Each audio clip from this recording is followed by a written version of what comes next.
श्री गणेश पुराणाच्या उपासना खंडात भगवान शंकरांना श्री गणेशांनी स्वतः सांगितलेले श्री महागणपती सहस्त्रनाम याचा प्रयोग केवळ मंगल कार्यासाठीच नव्हे तर प्रवासात, संग्रामात, संकटात, गर्भरक्षणासाठी, दुर्भिक्ष आदी सकल बाधा निवारणासाठी देखील कर्मकांड कुशल तंत्रवेत्या विद्वानांनी केला.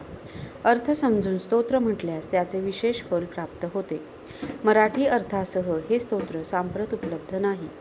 त्यामुळे गणेश भक्तांना ते उपलब्ध करून दिल्यास चांगले होईल असे वाटले. या सहस्त्रनाम स्तोत्रावर जगद्गुरू श्रीमद आद्य शंकराचार्यांच्या परंपरेतील परमाचार्य भास्करराय भारती यांची संस्कृतमध्ये खद्योत नावाची व्याख्या उपलब्ध आहे. भास्कराचार्यांचे वडील गंभीरराय दीक्षित हे स्वतः निगमागम मंत्रतंत्रविद सोमयागी होते. ते राजनीती कुशल असल्यामुळे कर्नाटकातील बिजापूर प्रांताच्या यवनराजाने त्यांना सचिवपदी नेमले होते. भास्कररायांनी ललिता सहस्त्रनामावर सौभाग्य भास्कर ही व्याख्या व सप्तशतीवर गुप्तवती व्याख्या लिहिलेली आहे. वैद्यांनी असाध्य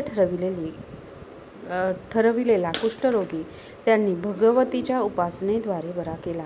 तसेच सूर्याची आराधना करून कृष्णा नदीचा प्रवाह आपल्या निवासस्थानासन्निध नेला असे म्हटले जाते. खद्योत म्हणजे काजवा. श्री महागणपती सहस्त्रनामात तंत्रशास्त्राची संबंधित काही नावे आहेत. त्यांचा अर्थबोध सामान्य वाचकांना सहजी होणार नाही. भास्कररायांच्या खद्योताने त्यावर चांगला प्रकाश पाडला आहे.